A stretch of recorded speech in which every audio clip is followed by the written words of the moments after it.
What's up, everybody? It's Versus, episode 64. We're going to ignore the fact that I threw my Milwaukee Bears jersey onto the plate of food I was eating prior to the last match we were in, and now it has barbecue sauce all over it. Fuck. I'm JWMaher. That's Will Cohen. How you feeling? I feel good. Look, sometimes you get a movie sometimes we get a movie on here that's actually pretty good. Sometimes you get a film that's just 100% dog shit. Sometimes you get a film where you don't know what you feel about it because you wanted it to be good and they failed you. And that's what this film was. Yeah, this is, we'll get into it. It's called Art of the Dead. Richie, Elizabeth, come see what I got. So raw, so primal. And finally, the highlight of tonight, a stunning collection of these 7 masterpieces. What do you think, Gina? The Animal series. Yes, I know. Last chance. Do we have any other bidders? Well, it is for a good cause. And sold to the Wilsons. 7 paintings, 7 sins, all represented by Anna. I've tracked these paintings for years, and every owner that has had them in his or her possession has disappeared or worse. If thy eye offends thee. You have to give me the Wilsons' address where those paintings were sent. And you need to leave my gallery before I call the cops. Call the police and I'll tell them you're responsible for what happened to Murray Trenton last night. Oh my God! Murray!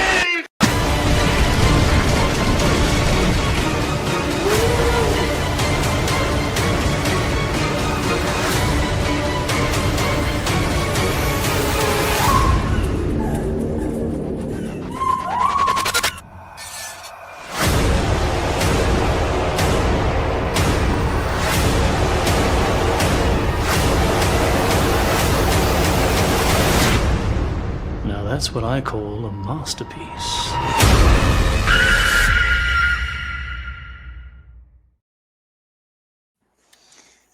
Right off the bat, I want to know why Robert Donovan is never cast as like bargain basement Bryan Cranston in other movies, because the dude looks like Bryan Cranston, but he's not Bryan Cranston. That's 100% fair. Yeah. Also, truth be told, like John and I watched this trailer after we taped our the episode last week, and we thought, okay, like this might be like this might be the point where they start to turn the leaf, because the trailer is actually cut pretty well. Yeah, especially since they like very prominently with their very big dick energy said, hey, look, we got Richard Grieco. Remember that dude that your parents loved back in the day? We got Richard fucking Grieco. This is awesome.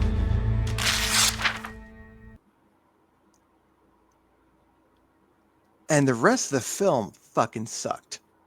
Like, he's in the movie for like 45 seconds. Yeah. Yeah. And this film is and what's painful about the fact that Richard Grieco's only in it for 45 seconds is he's the only one who understood the assignment. He's the only one who understood what film he is legitimately in. Everyone else was doing like weird. Okay, there was a commercial back in the day where you saw a kid's band playing, but all the kids were playing different instruments in different styles because that's what they know how to do with those, with those particular instruments. That's what that feels like here, is that you have all these people in, thinking that they're in 7 different movies, and then they mashed them all together into this cadre fuck. Like, I just don't understand this movie at all. The director, Rolf Kanefsky, definitely thought he was making Wishmaster though. This $500,000. This movie has Wishmaster energy. It does. And there's certain scenes where it's like, this feels like Wishmaster, effects wise, delivery wise. everything. But also, it's like I don't think any work was done in like figuring out like the lore of the movie, right? Because like you go from the opening scene of the movie where Richard Grieco has assembled. There's 7 paintings of 7 animals that each represent one of the 7 deadly sins.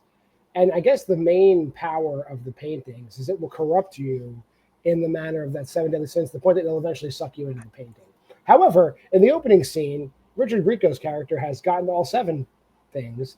Then he realizes that it put him in like a fugue, and he kills his family.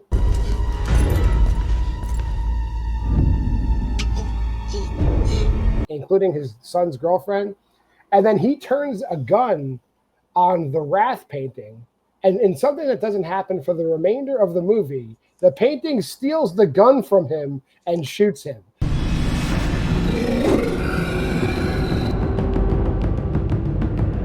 That's impossible. Which makes zero fucking sense. But I was here for it. But that never happens again. And that is why I thought we were like in for like, if not a good movie, a movie that's so bad on a visceral level that it was going to be enjoyable. Like I thought we were in for like Dinosaur Hotel 3 level of shit. And I was 100% here for it. I was laughing so hard when that fucking lion is holding the goddamn shotgun and Grieco gets sent across the room. Yeah. I was laughing so hard, and then the laughter turned unto itself, and the movie decided to become the ultimate punchline, which is painful. Like they go like on and on and on about these paintings, and like the paintings are paintings of the animals. Like it's like a lion and a snake and a pig and snails and a peacock and all kinds of other shit.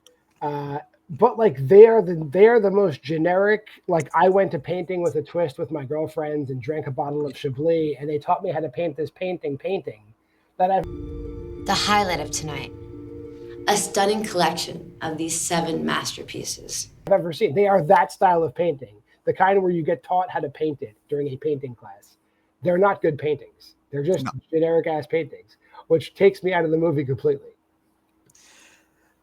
And like honestly, I was kind of like taken out long before then, actually.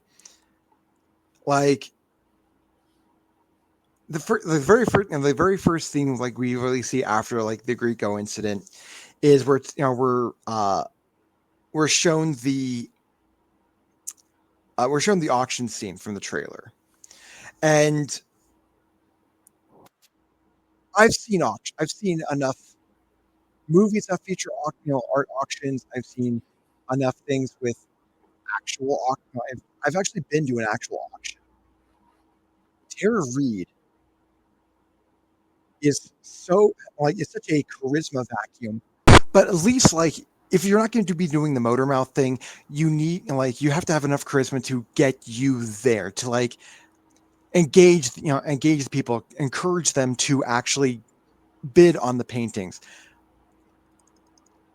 Tara Reid has no charisma whatsoever, and the fact that people are still bidding, it's like you don't even see them bid, and they don't set increments. They don't like everything that you need in an auction doesn't happen.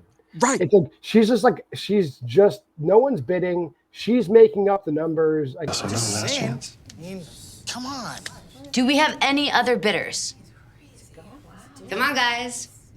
Well, it is for a good cause. We got 500,000. I mean, that's not her fault, but like that's silly that you would edit it that way or direct it that way. It's just stupid. But the good news is we don't see much of Tara Reid. We do keep coming back to her, but it has no bearing on the movie. True, but the fact that they like at least the last time we saw Tara Reid in one of these things, she showed up in like the cold, like essentially the cold open, and then like another time after that. Here, like we see her in so much of the film, she might as well have gotten top billing. Yeah. And it's just bad. It's just terrible. I hated it. But we're centered on the Wilson family. Dad, who was it? Dylan, I think his name is. Yeah, Dylan buys all 7 of these paintings that are now a set, and they just put them all over their house. And different members of the family get like sucked into the world of each of the paintings. And it's just all over the place at that point. Like the little kids, the 2 youngest kids, fall under the spell of the sloth of the snails.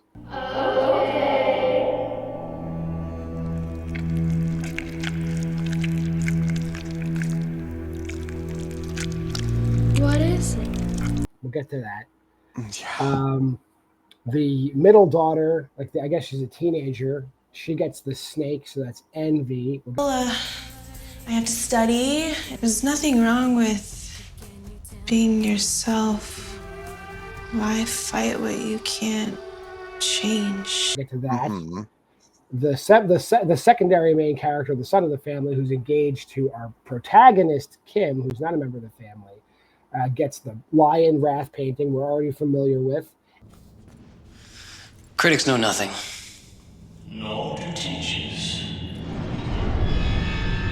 Dad gets the greed frogs. I don't understand how frogs are greedy, but he gets the That is greed another frogs. one. We definitely have to touch base on this one because this one makes no goddamn sense whatsoever. Ribbit. And Mom gets the horny goat, the lust, which is not a goat. It becomes like a satyr demon, which is the only painting that gets its own like satanic demon character.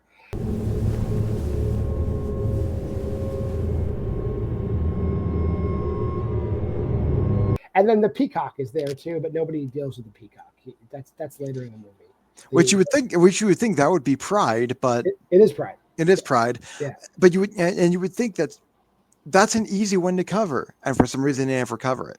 They at the very end of the movie, jumping ahead, like the preacher, other protagonist, gets in front of the Pride thing, and it just sucks him right in. There's no struggle. No!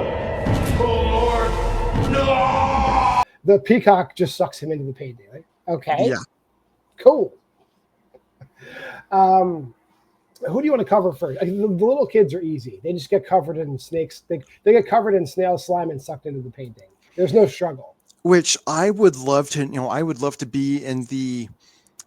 I would love to know like what happened to the child actors after this, and if CPS got called on them, because it's like, dude, you did what to your kids? You covered them in giant snot, a giant snot cloud, and you got paid. You got paid in Coke for yourselves. Yeah. What? No. They basically have these kids laying semen for probably days on end. Even though people eat snails, some snails, if given the chance. And that's basically what they were doing in this movie. I will try not to make the jokes I want to make right now, because as much as I don't think anyone really watches this, I don't want to get us canceled. But even so, yeah, you're gonna wrap your kids in goo. You get CPS called on you. Guys, come on. Yeah. The dad. If Tara Reid didn't kill this movie for me, the dad 100% did, because his delivery is so stupid. His lines are even dumber. All he's doing is like, meh, meh. I need to make money. Alone. I gotta make money. I gotta make money.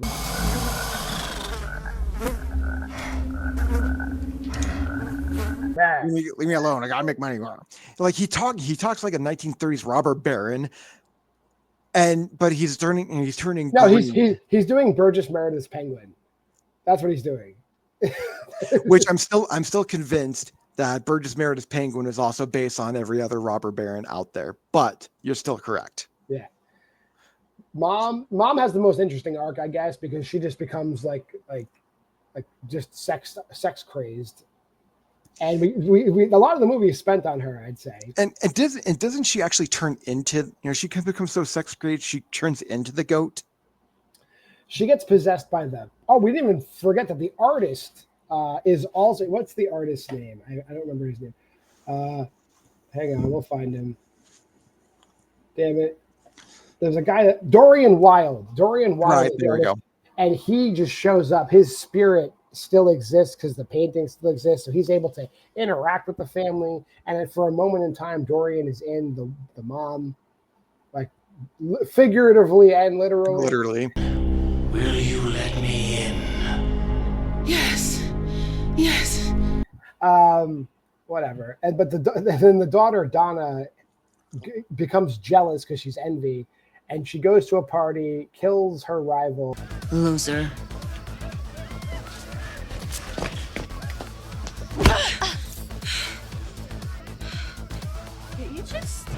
And then cuts her breasts and lips off and puts them on herself. Hi,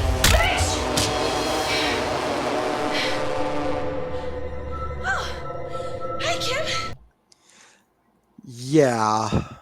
All to get with a football player who clearly wants nothing to do with her. Yeah. But somehow, but somehow like sewing your girlfriend's, the dead girlfriend's tits onto her own and her lips to make her look even more like Angelina Jolie in like the early 2000s. Yeah, no, this is just terrible. Like that's some ugly ass May shit that like we just don't want to talk about. Lewis is the son. Lewis also wants to be an artist, and his parents are rich, so they give him a room in the house where he could work on his art. They give him the Wrath painting with the lion in it, and he goes like, I don't know what his inspiration is for this role, but then there's a scene where they're in Las Vegas, I guess is where we're set, and he goes down the strip. He picks up a prostitute to just come back and paint. And he's like painting and like going and like really doing all this stuff. He's like painting on the woman's body. And the big reveal is that he's just written the most disgusting epithets and words you would use against a woman on her. And that's like the big reveal. It's like really juvenile. And you see that's the scene that had that had the most potential. They could have literally just that. They could have literally done anything. They could have like even turned this into like the scene from Big Lebowski where Maude is like hanging naked on the thing, like throwing paint everywhere. Like they literally could have done, like they could have had some imagination here, and their imagination took them there. Yeah, like that's the imagination of a 12-year-old Bible thumper, and no. So let's see. Then Kim starts to realize something's up. And the big reveal is that all the paintings are actually one painting. When you put them together, they make a mural. Paintings are almost whole again. The whole thing's a mural. And you can actually, and if you're trapped in the painting, you could go in between the paintings if the paintings are physically touching in the real world. And then we get this big, huge, way too long segment where like they go into the paintings and they're rescuing the people that are stuck in the paintings while they set the paintings on fire in the real world. So that it's like everything's like, I don't know. It's like a high stakes, low budget escapade.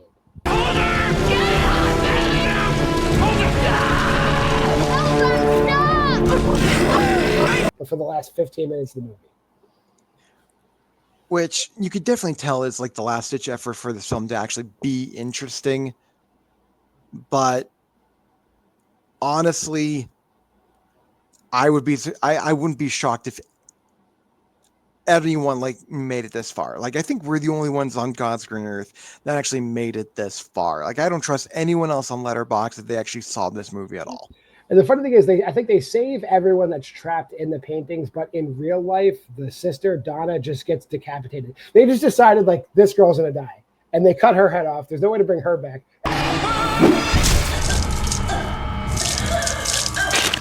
Everybody else lives. Weird. Yep, exactly. Weird choice. And that's Art of the Dead, basically, right? Do we leave anything out? I mean, I don't think so, but yeah. If we did, it wasn't memorable enough to remember it. Fair enough. Let's do this. Now, I've seen a lot worse movies like this, but there's nothing. Okay, the practical effects are decent. There's some CGI in here that's wacky. It doesn't really belong, but the practical effects are good. It's just a disjointed, wacky movie. So it's bad, but it's not the worst movie I've seen out of this lineup. I'm going 2 on this one. I believe I also gave this one 2 here, John. Like you said, this is vastly far from the worst that we have seen. And we've seen some terrible ass movies here. But what almost like saves this film is the fact that Richard Grieco is just Richard Griecoing it up as hard as he can. And it's like it took it all the way to the peak of where this film could have gone, jumped off the cliff and narrowly saved itself at the end, but not enough to make this film interesting or good. Fair enough. Hey, next week, if I told you there was a movie that had Tobin Bell and Adrienne Barbeau and a bunch of other really good character actors in horror movies, plus the best friend from 13 Reasons Why, like, a lot of people show up in this movie next week. It's called Gates of Darkness. You'd be like, oh, that shouldn't be covered on your show. That sounds like it could be good. You'd be wrong. But I'm John Maher, and that's Will Cohen, and this has been Versus. But let me do all my plugs. Make sure you like, comment, subscribe, and share. Go to the Facebook group at Why We Love Horror, and you can go to the Letterboxd challenge at that website. We love you to do that. Monday, it's Versus. You're watching it. Tuesday, Why Liv Loves Horror. Wednesday, Aaron Unwinds. Thursday, the Why We Love Horror Letterboxd challenge watch along show. And Friday, Why We Love Horror trivia. Again, I'm John Maher. That's Will Cohen. We'll see you next week on Versus.